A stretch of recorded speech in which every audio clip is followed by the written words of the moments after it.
Thank you everyone for joining What's Your Story. I'm your host Emmanuel Mutui, and today I have an amazing guest. He's a candidate for Colorado Secretary of State, and we met maybe like a month ago or something like that, and we just got to talking. I was like, I definitely want to capture your story because he's lived an amazing life, and the Lord is leading him to run for office.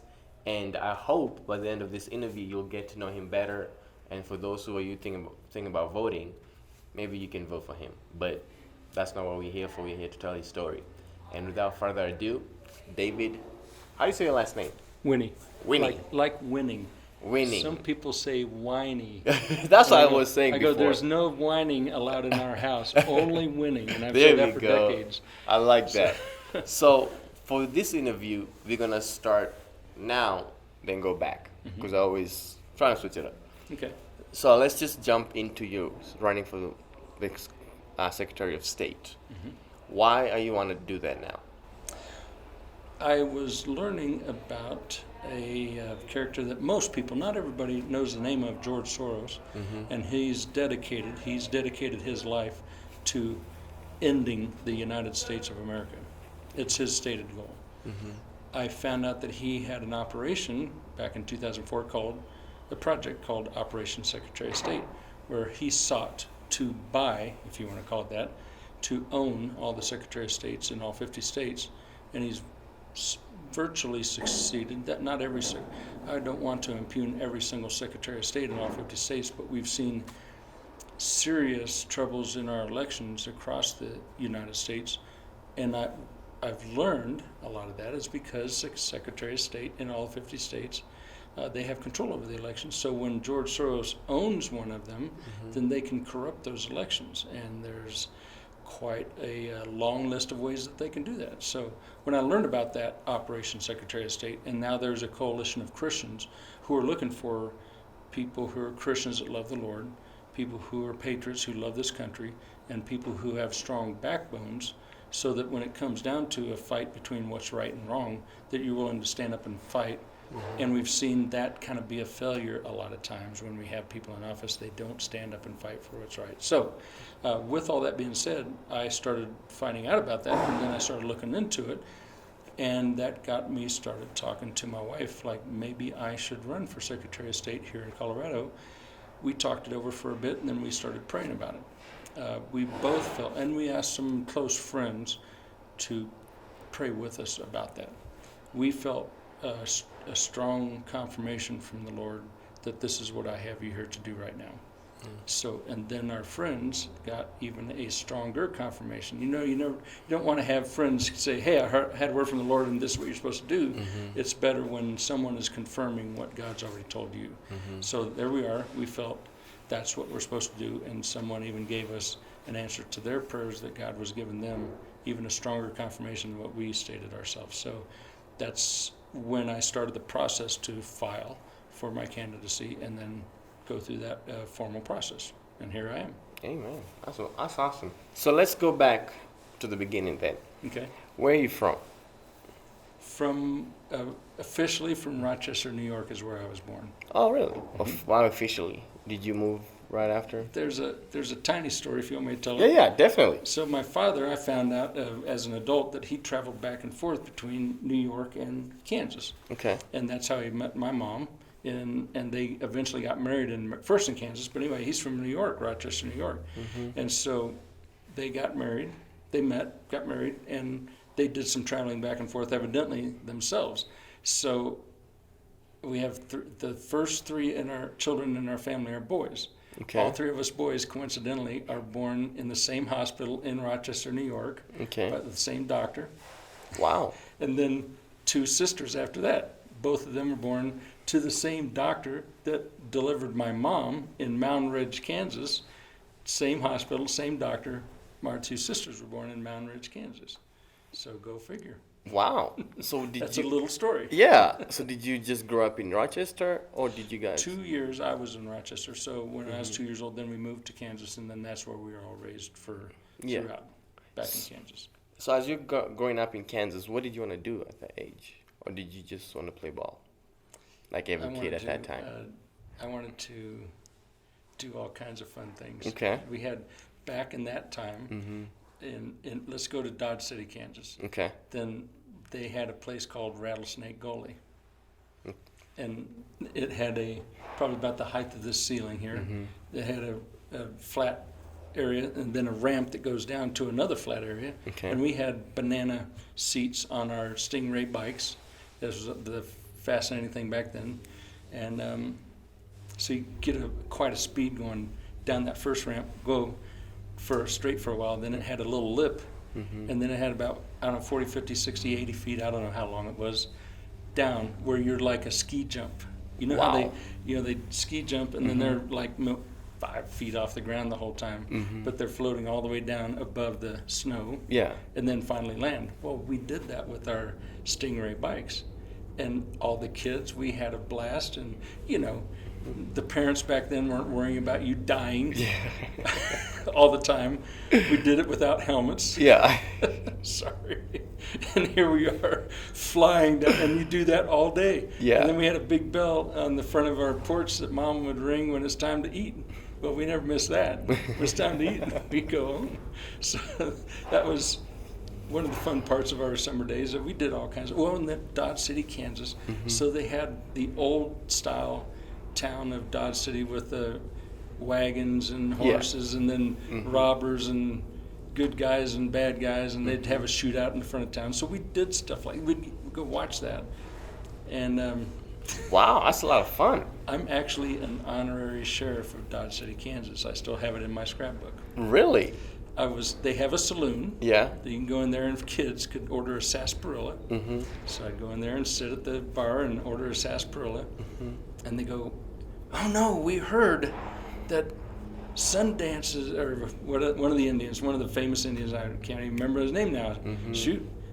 And he's coming, and he's coming here because he's going to get somebody. So who would like to save us? And so I was 10-year-old kid, I'll save us. So they strap a big, huge gun on me. It's a real gun with a real leather holster. Big, like it's half the size of my leg.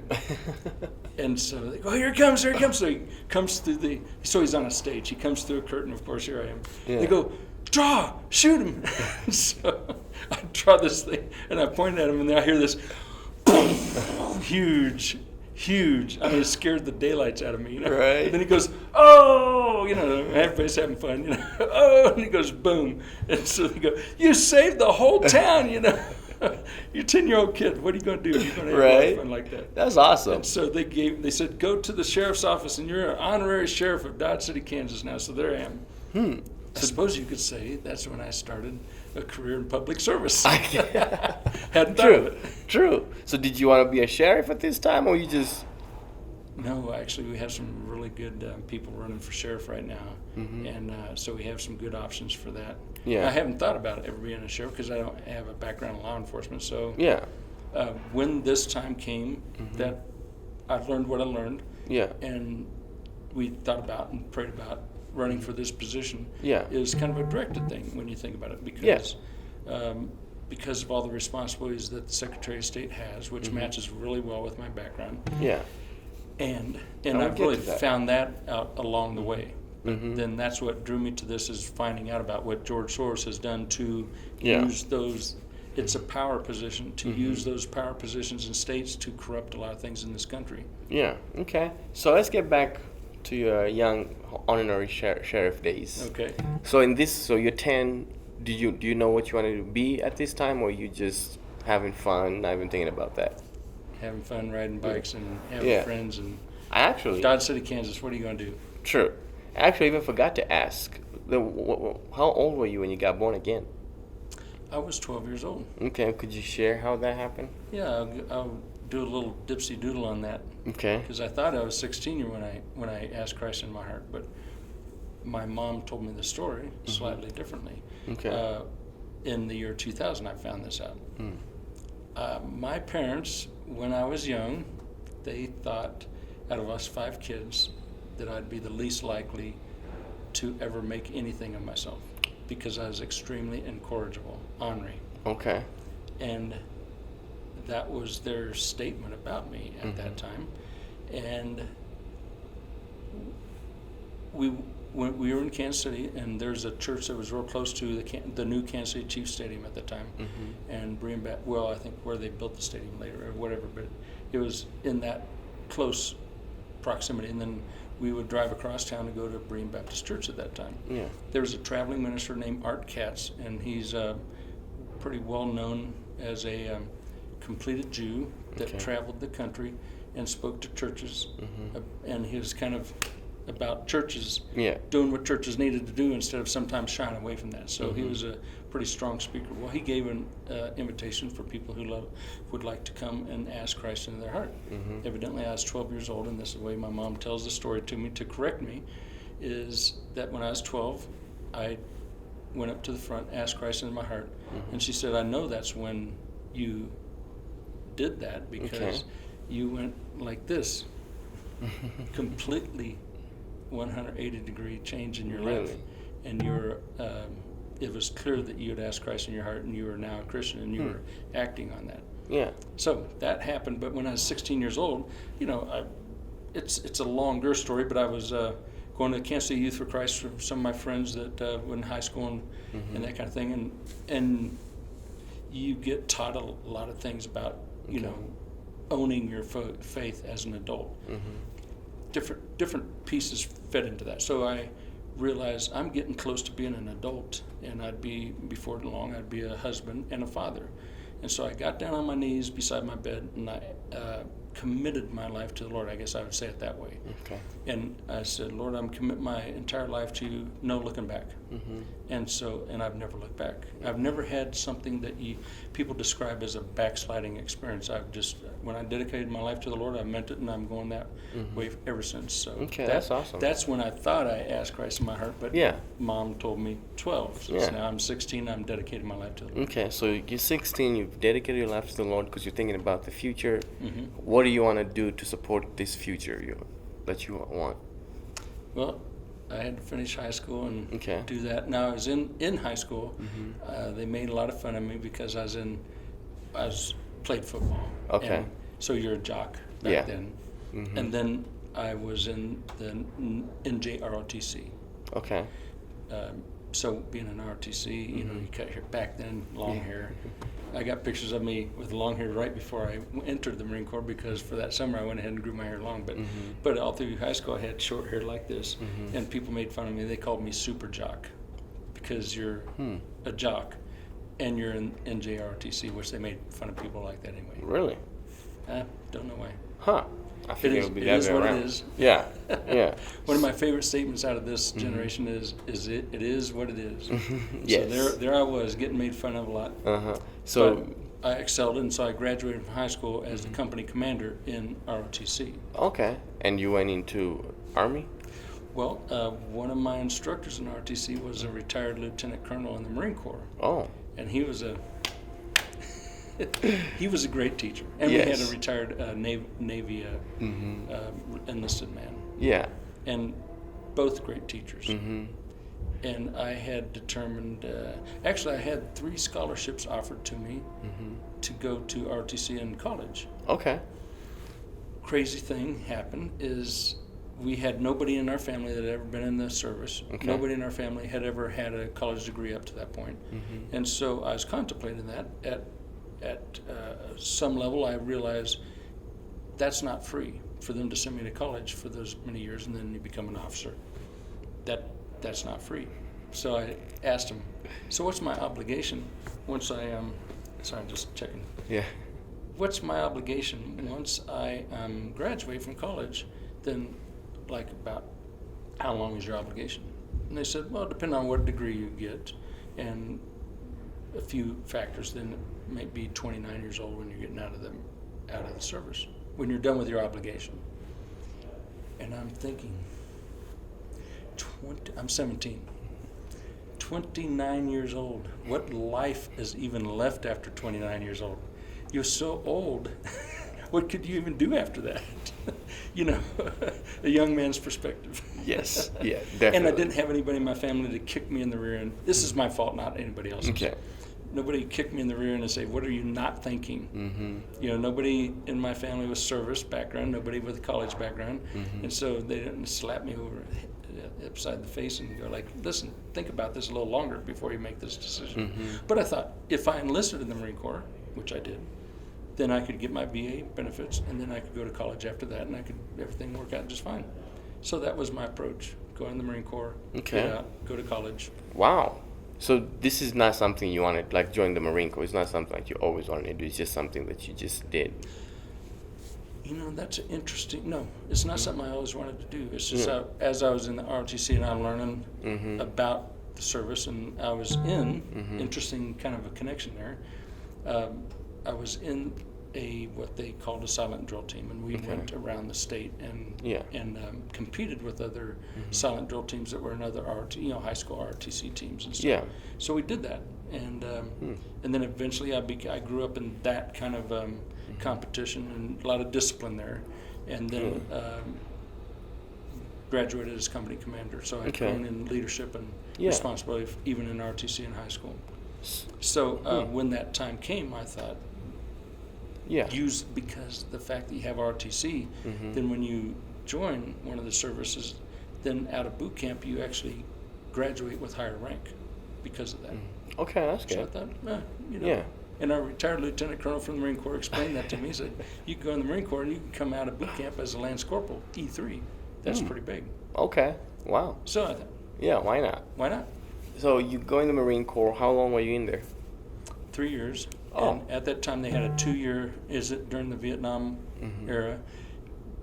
Later I come to find out that we were actually so far pulling out of Vietnam, there wasn't going to be anybody that would be. I was trained for Vietnam warfare in boot camp. Okay. Fully trained for Vietnam style warfare. But we were pulling out, so even when I graduated from boot camp, we were at the fairly close to the tail end of being pulled all the way out. Okay. So I asked years later for a retired lieutenant colonel, somebody here in Colorado Springs, I said, so why is that they were training us for, and they were hard training. Our drill instructor said, you might hate me now, but I might be teaching you things that might save your life. And so I was like, why are they training us so diligently for Vietnam style warfare if we're almost all the way pulled out by then? It was at the end of the Vietnam era is what they call it. So he told me it's because when we got into Vietnam, we were sending advisors over there to advise them for situations they'd find themselves in. And as we were pulling people out, we were still sending some advisors over there at times. And you could be in an instant, just like that, find yourself in a Vietnam-style warfare skirmish in no time at all. Wow. So that's why they trained you that way. Okay, so since by the time you graduated, Vietnam is over, what did you do? Well, they send you to a technical school. Okay. And I had, the 3 years that I had volunteered for is so I could go into accounting. There's Accounting? A long story behind that. I don't know you want to hear the long story, but I wanted to go, and they give you a guarantee if you go in 3 years instead of 2 years was their shortest enlistment. So I took the guarantee and went in for 3 years, and it's supply logistics and dispersing. Okay. And I found out that's no guarantee at all. It means that you're going to go into one of those. Dispersing, of course, was accounting, and they had a huge. The Marine Corps disbursement office was in Kansas City, and I had a girlfriend at that time in high school, and I wanted to, and they said if you do real well in class, that you can choose your duty station. So I could choose to go back to Kansas City if I do graduate top of my class. I get choice, so I do. But you didn't have a choice. Oh no, you do have a choice. Okay. But supply, logistics, and dispersing. It's one of those three. And of course they tell you things, I won't call them a liar, they tell you things that may or may not be so true.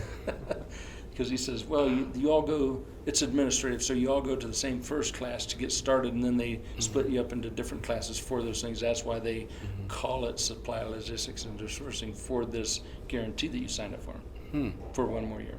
Oh, wow. So what it turns out to, no, that's not true. They send you to whatever they want to send you to. So I was in logistics, so I go back to Coronado Island in real close to San Diego boot camp to go through logistics school. Okay. Good experience. I graduated top of my class, so I had top choice of my duty station. and I was ready to take that top choice, but in the meantime, I'd made a good friend while I was in that class. And so he didn't graduate at the top, so I picked a place where we could both go and continue to be friends. And he was a Christian, I was a Christian. And So wait a minute. yes. You chose a guy over your girlfriend? Huh? You chose to go with where he's gonna go over to go where your girlfriend is gonna be at? Well, see, I didn't have that choice at that Oh. time because I didn't go into dispersing. Oh, okay, good. So yeah, sorry, a little twist in that story. But, Oh, guys, so like, I wasn't going back to Kansas City. If I would have gone through that school and gotten into dispersing, then I'm sure I would have worked just as hard. Yeah. Graduated top of my class, and then I could have chose Kansas City. And Okay. Wow. yeah, So you go to. it's a longer story because she wrote me a Dear John letter while I was in boot camp. So that was the end of that. Oops. Well, man. What are you gonna do? So there's that. It's funny because my wife and I are friends with her and her husband now over all these years. And there's sometimes God just makes something totally clear to you that this wasn't his will and he had his will. Yeah. So how did you and your wife meet? We met when I was in Arlington Assembly of God in boot camp. No, not in boot camp, sorry. Arlington Assembly of God in youth group, which was my second duty station in Arlington, in Washington, D.C., because I was 9 months in Cherry Point, North Carolina for my first duty station. So when I arrived at Washington, D.C., I'm looking around for a church, and I pull up in an empty parking lot. I was driving all around trying to find a church that I thought that I might like to go to. Stopped at a gas station, looked it up, Arlington Assembly of God, of course, first. Yeah. And where is that? It's like 2 blocks away, all over where I've been driving around. So I pull in, youth pastor and his wife walking up the back steps, empty parking lot. So they go, hey, can we help you? And I said, sure. I'm looking for a church. They go, well, it looks like you found one. We're having a youth function tonight. Why don't you come in and join us? So that's where I met my wife. It wasn't that night, but soon afterwards I met her. Okay. And it was a match made in heaven pretty close to the beginning, except for she thought I was 24 and I thought she was 13. And I thought she's cute and she thought I'm cute. But when we found out, no, we're really close to each other, then the rest is history. Also, and you have 5 children, right? We have 5 children, yes. How many, what's the boys and girls ratio? We have 3 girls, Okay. 2 boys. So it's We split. stopped after 2 Oh. and ended up with 5. Because our oldest daughter, she was born first. Then she wanted a baby sister, so each time we were going to have another child, she was praying for a baby sister.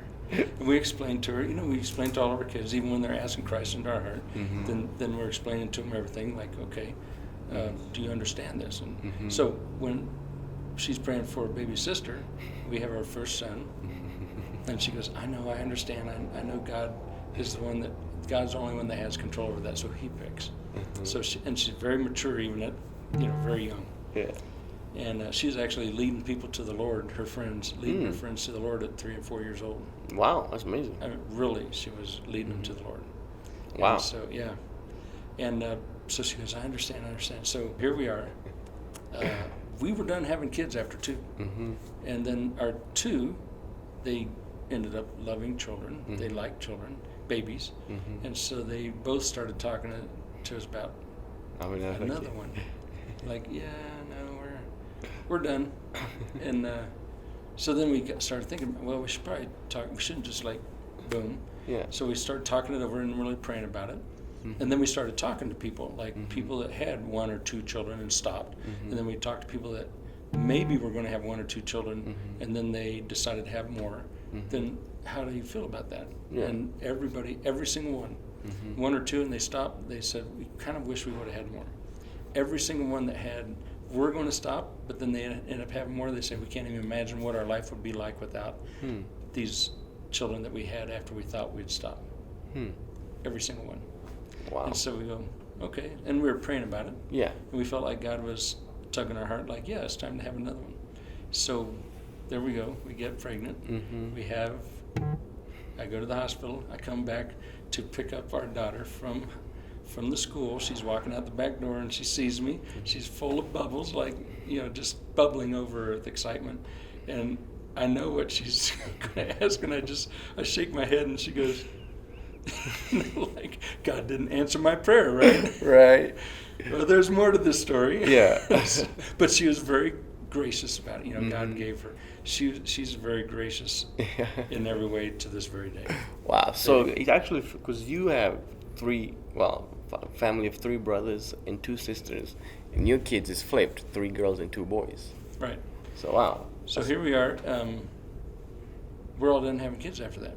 Okay, we're done. And there, 3 of them are growing up to the point where they're like, all of them love children and love babies. So they're all 3 trying to talk us into having a 4th one. We're like, no, we talked it over and we prayed about it earnestly. And we're like, I don't think we really feel the Lord leading us to do that. So I think we're done. Well, she wasn't done praying for a baby sister. We found out about that time. So our youngest son at that point was 7 years old when we had our twin girls. So we found out God has hiccups. Yeah. Because when he said yes to her, he must have gone, hiccup. Yes, twice. That's funny. And they both turned out to be girls. And she got double blessing. It was, we cannot, matter of fact, I just left my house and one of our twin girls was there picking up my wife, so they're going to go out and do something together. They are, that we can't even imagine, none of us can imagine what our life would be like without those That's twins. awesome. So, wow. I have one finishing thing to tell you about that, is we had those twins outnumbered. Where there's there's 5 of us and 2 of them. We thought that we had them outnumbered, but they kept all 5 of us busy all the time. They're good kids. Yeah. They loved each other. They love each other. We really raised them to be best friends, and really good kids and stuff. But they were busy. Yeah. And I can imagine that. They kept all 5 of us busy. You know, one's asleep, the other one's awake. Yeah. One's happy, the other one's crying. One got diaper change, you get to change the next one pretty soon. There's no real rest for the weary in that situation. We never even contemplated ever having twins. Never even crossed our mind. But here we are with twins. Yeah. And then people go all the time, come up, oh man, I've always wanted to have twins. I love it that you have twins. We're like, okay. So we never even thought about it, but here we are. That's awesome. They kept all 3 kids, loved children, loved babies. So we had a lot of help. Yeah. Tons of help with our other children, but we were busy all the time. Wow. That's amazing. At least you had 5 people to help. But lots of fun. More fun than a human being got to be allowed to have. True. I guess now you can say that, but probably in the middle of it, you was not thinking that. We're having a blast. All of our kids. We love all of our kids. So, you meet your wife in Arlington, and you're stationed there for, how long were you stationed there? Well, about not quite 2.5 years left in my time. And then you get out the military, Marines after that. What was your second career? Well, I was in the Marine Corps there, and I was in Washington, D.C., and Marine Barracks 8th and 9th, which is the Marine Corps show place for the Marine Corps, and Commandant's house is there. And it's a special place to be assigned, and I was in the Marine Corps Silent Drill Team. Okay. Now, there was a timing for that, and it wasn't the whole time I was there, so I had some other duties. Eventually processed the top secret security clearances, which you had to have if you're there in D.C. You had top secret with White House access. I was stood in Jimmy Carter's inauguration because I was stationed there, and I was in the Marine Corps Silent Drill Team. You're performing on every Tuesday night and every Friday night, doing performances, and then off season, which is this performance season is from May to September, and so off season, then you're traveling the country because most people are familiar with Toys for Tots being associated with the Marine Corps, so you travel the country doing performances for different things that are fundraisers for the Toys for Tots, and quite often marching in halftime of a football game or a basketball game. So you can even look them up on YouTube and you see those kind of performances even to this day. Back then they weren't filming the drill team or even taking pictures of it, so I have no record of me being in there. So traveled the country and did some of that, and I was dating Yana, and then we got engaged really right before I was about to exit the Marine Corps. So I went to technical school instead of going to college, like earlier in my story. Went to tech school.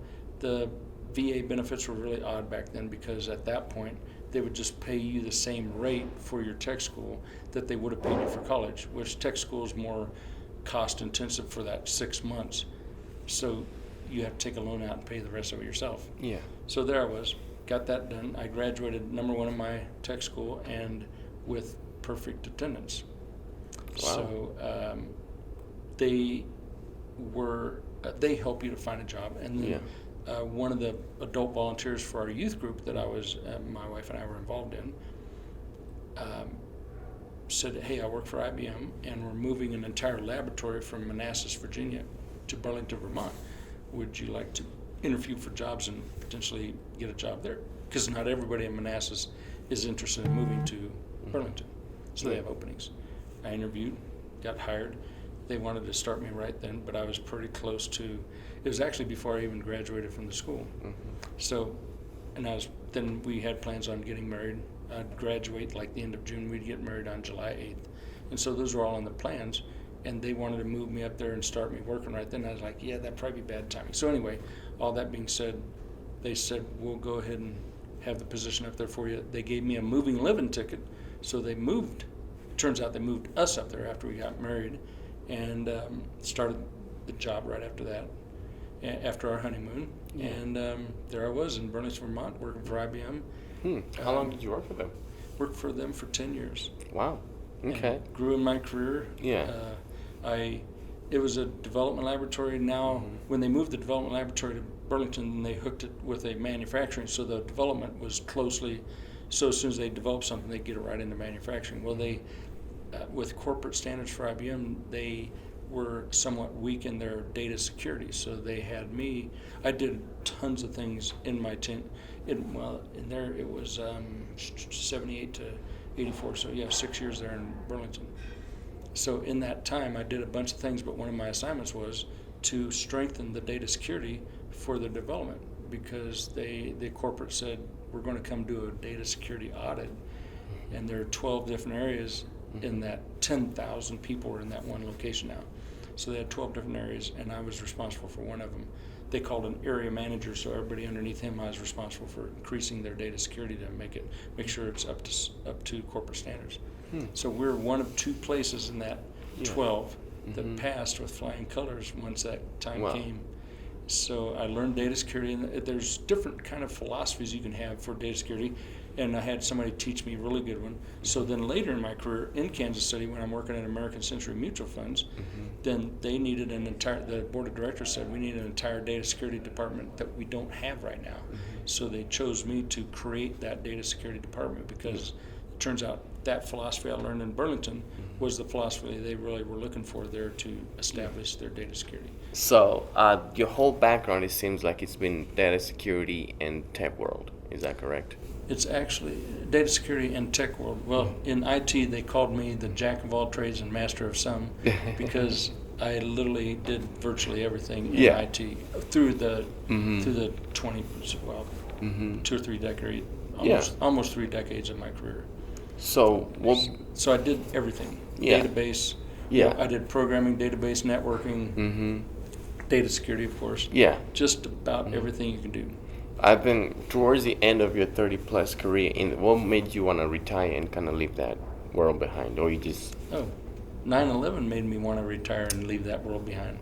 Because my career was going nowhere but up, and I was contracting by that time. And after 9/11, then the contracting kind of dried up and went away. So a lot of people lost their jobs. 9/11 killed a lot of things. I don't want to even make it sound like I'm saying it too lightly. Of course, a lot of people lost their lives in 9/11. But that happening in this country also killed a lot of things in this country, a lot of careers. Everybody felt it in one way or another. And a lot of jobs left this country. It's kind of an interesting whole story with that. And many of the IT jobs left this country. So contractors got let go. So I went from making very good money on a high school education to making zero, because all of a sudden I'm too old, I'm way overqualified, I've made way too much money. And the following question is, why are you even applying for this job? Well, how cuckoo is that? You're applying for a job because you want it. Yeah. And that was there's tons of people I've talked to all the years since then. It was hard to digest that at that time, but there's tons of people that younger people said, yeah, my father or my mother that was in IT, they had the same kind of experience and have the same story. Gone. It was gone. It took me 6 months before I realized it's gone. And my wife was a stay-at-home mom. I made a lot of money. And whenever I wanted a raise when I was in contracting, they made no bones about telling their employees and telling everybody how valuable I was, what I brought to the table, because I was mentoring people, I was doing my job, I was mentoring others, I helped them to hire people as a contractor.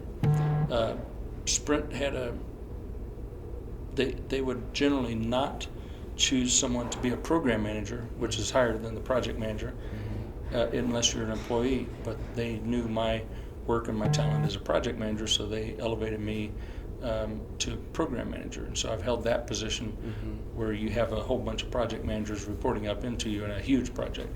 And I've held that position in different times, since even before and after, or not before and after that, because there was no after that, so let's change that.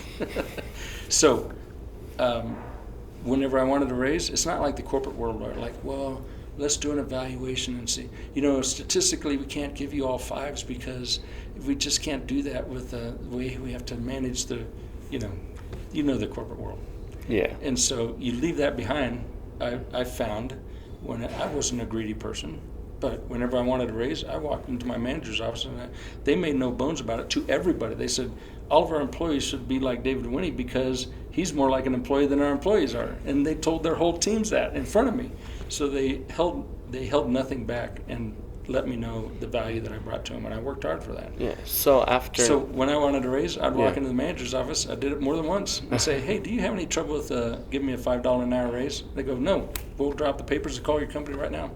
Wow, that's amazing. Anytime I wanted that. Yeah. $5 an hour raise. Yeah.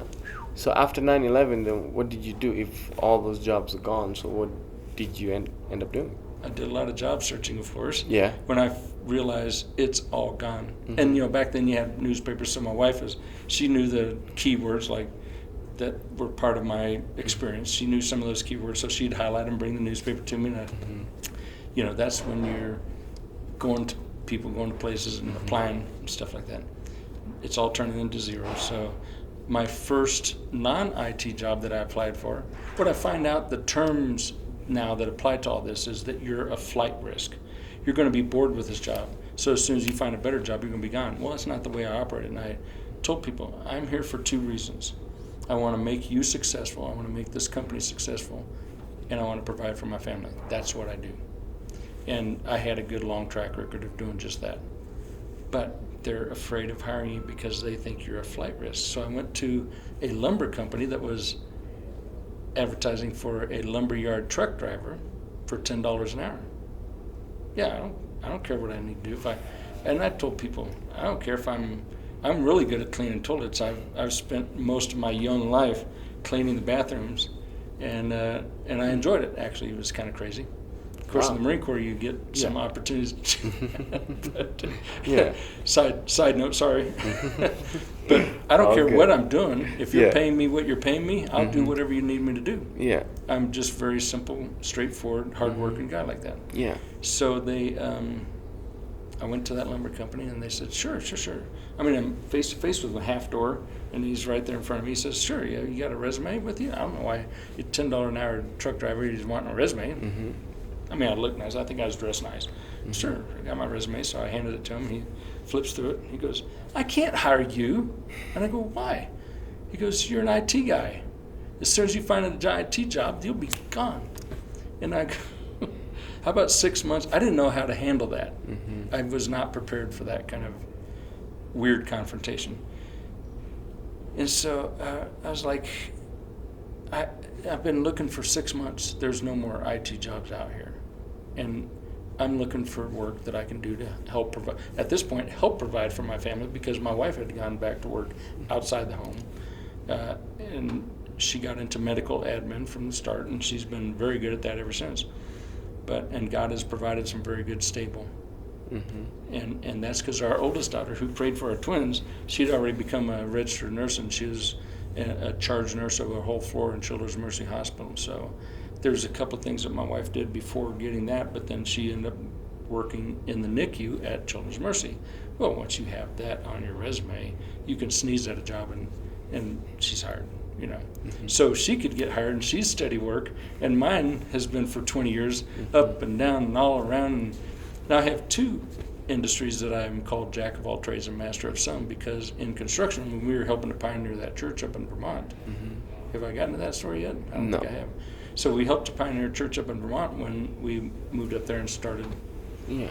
And the pastor who was our youth pastor who married us in Arlington, we helped him to pioneer a church up in Vermont when I was starting my career with IBM. But anyway, with all that, in that time, we grew, bought some land, built a building. Well, one guy knew construction out of the whole church.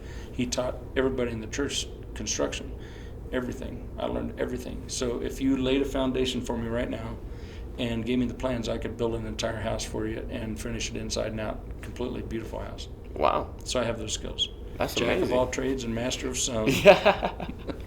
But better than a master of some than master of none. So Some people would laugh at me and they go, like, yeah, I'm a jack of all trades and I'm master of none. I go, well, some of them I mastered. yeah. And I'm really, I'm not licensed, but I'm equivalent in probably skills pretty close to a master plumber, master electrician, and a master carpenter. Wow, that's amazing. So as we coming to the end here, I want to get back to this running for Secretary of State. Okay.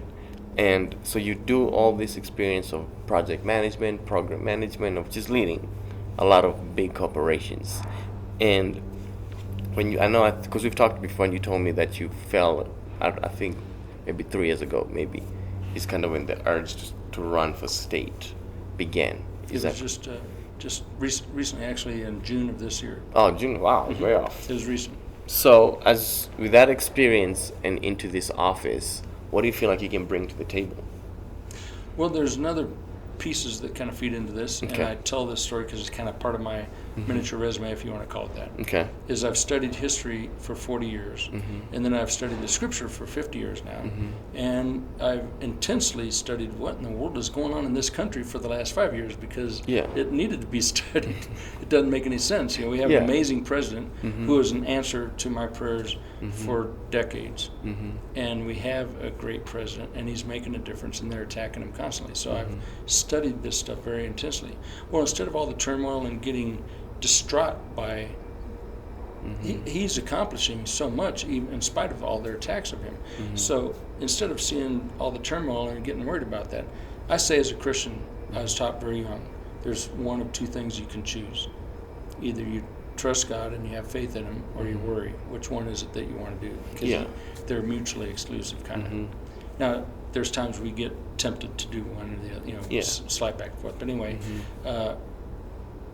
I've been very strong in my faith for all those years, having learned that. And so I was looking at everything. I could actually see God's hand moving in a most amazing way, even during all of that turmoil where they're attacking President Trump all the time. Yeah. So here we are. We're in that situation when I felt called to run for this office. Since I've been running for this office, you can multiply that times 1,000. Every single time, every single meeting that I go to, every person that I meet face to face and talk with them, then God is making divine appointments. Yeah. And you can see his hand moving in every single situation. Yeah. Even with the increased turmoil, I think you would say it. Yeah. With what situation we're living in today, it's an amazing thing to witness that God's hand is moving, and it's very evident, and we need to trust in him. Yeah. All through 1st and 2nd Chronicles, I'm actually about to write a book about this. I noticed a pattern where God is saying to us, if you call on me for help, then trust on me or rely on me. 2nd Chronicles 20 is a really good example of that we're mostly familiar with. Yeah. If you call on me, then you need to for help, for something that's otherwise undoable. You can't see your way through this. If you call on me to help, then you need to trust on me and rely on me. Because if you do that, I'll do one of two things. I'll either fight the battle for you, 2nd Chronicles 20, or I'll give the enemy over into your hands. Or if you call on me for help and don't trust me, then I'll give you into the enemy's hands. says that all through First and Second Chronicles, and I'm got tons of notes. I'm about ready to write a book about it at some point. I'm pretty busy running for Secretary of State, so it may be a while. But then we're all familiar with James, chapter 1, where he says, if you ask me for my wisdom, then you need to trust that I'm going to give it to you, because I will. But if you don't think that I'm going to give it to you, then what? You're going to be tossed like the winds and waves, you know. Yeah. So we're all familiar with that. But it's really parallel to what he said in the Old Testament as far as asking him for help. And so when I see what God is doing in this country, I see that it's really, I call, a lot of people use different terms for the Great Awakening, but I say the Great Awakening started when Jesus was born, and then the Great Commission, make my disciples. Now his disciples are all over, they cover the earth. And I call this right now is a culmination of the Great Awakening, because the turmoil we see right now, I see God's hand moving him, because he's using this turmoil to allow more and more people to be awakened. I don't say woke. Awakened. So, and people are waking up. And honestly, it's interesting, because even churches are having to wake up, because not everybody is understanding. And it's like that back in Jesus' day. Not everybody was understanding what's going on, even though they had all the prophecies and Jesus was fulfilling all the prophecies. We're in similar situations today, even with the churches. Not everybody's totally understanding what's going on. And so, prayer is number one.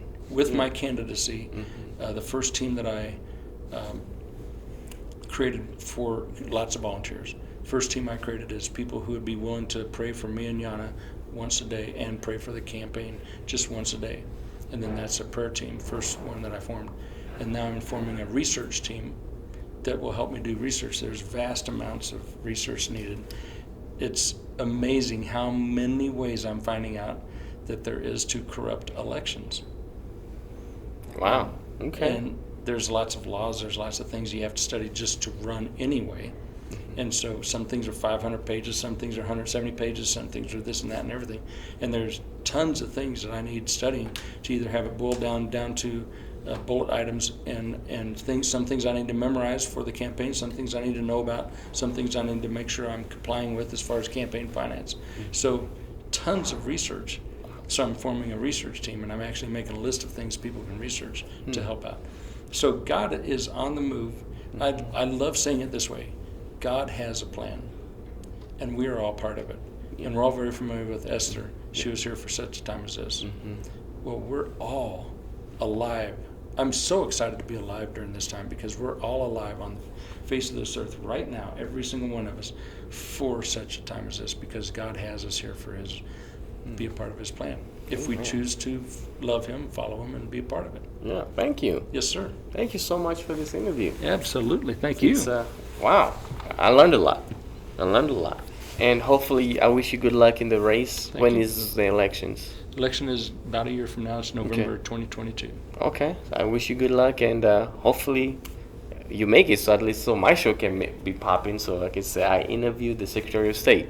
That's a selfish reason, but hey, you know what, the beautiful part of this is, and I say it, and I'll just finish with that, is this isn't about me winning an election. This is about all of us winning an election, because there's a cheesy thing that comes out of my last name is, we all win with Winnie. We all win together. That's going to be your slogan? And well, it's kind of it's not like on my business card, but it's very close. Yeah. But the fact is, this isn't about having a ruling class, which the people that are quite often elected officials nowadays think of themselves as a ruling class over top of us, but they're not. They're only our employees. Yeah. So I always say, the only thing I'm asking is to become your employee. And so if we all work together to get me elected, then that happens. And then we start getting rid of the ruling class. And we start having, and that's what our whole goal is right now. There's a lot of patriots that love this country that are running as grassroots candidates right now to reclaim the country and return it back to where the elected officials are in fact serving us and listening to us. So anyway, that's the end game right there, is to do that. That's good. I wish you good luck with all that. Thank you. But thank you all of you for watching my show. And remember, we all have a story. What's your story? Goodbye.